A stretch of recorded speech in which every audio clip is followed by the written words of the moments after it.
Isang magandang pamasko ang ibinigay ni Pangulong Rodrigo Duterte sa mga Pilipino. Ito po ay matapos lagdaan ng Pangulo ang batas para sa Tax Reform Program kung saan maraming Pilipino ang makikinabang at ang pambansang budget para sa susunod na taon. Ang Sentro po na balitang yan mula kay Rocky Ignacio.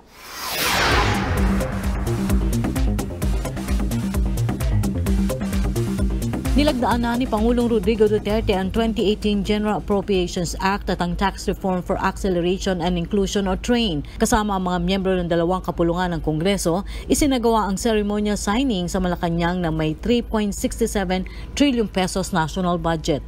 Itinurong ito ng Pangulo na maturity budget dahil nakatuon ito sa tunay na pangangailangan ng mga Pilipino. Two laws that I signed today are the fulfillment of my campaign promise to institute genuine fiscal reform that will be felt by every Filipino. Through the bold and decisive efforts of our economic managers, we were able to design and craft a spending and tax plan embodied by the 2018 General Appropriations Act and the Tax Reform for Acceleration and Inclusion Act, or TRAIN. The implementation of these laws will serve as our national initial step towards cutting the poverty rate at 14% and making the Philippines an upper middle class by 2022. Pinakamataas pa rin sa pambansang budget ang pagpapalakas ng edukasyon at libreng matrikula, kasama na rin ang infrastruktura, social services at rehabilitasyon ng Marawi City.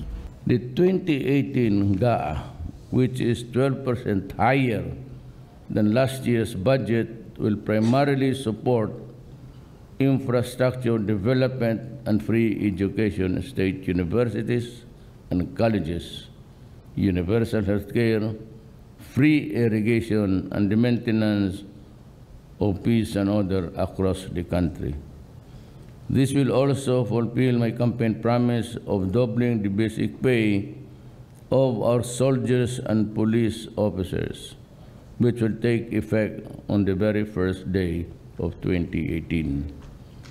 Let me emphasize that this budget is a credible budget, and I assure everyone that this will be supported by the comprehensive tax reform program embodied by the TRAIN, subject to several line vetoes which will be discussed separately in my veto message.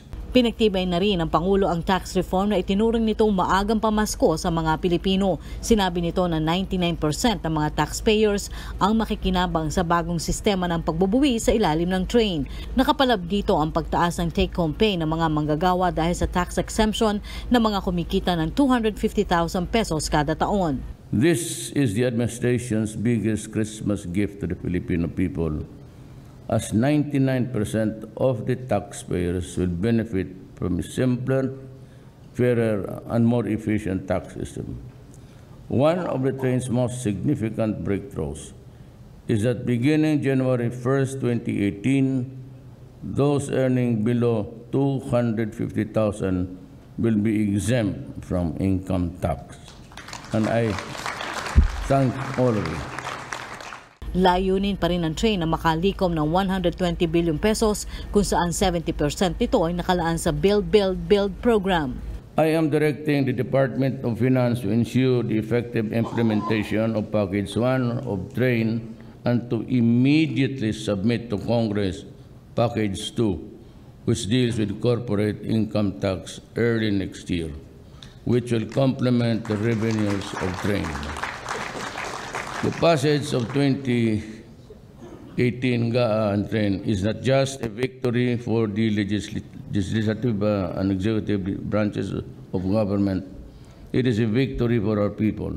Samantala, may inilatag rin tulong ang pamahalaan katulad ng cash transfer kung saan tatanggap ang may 10 milyong households ng 200 pesos kada buwan sa taong 2018 at 300 piso sa taong 2019 at 2020.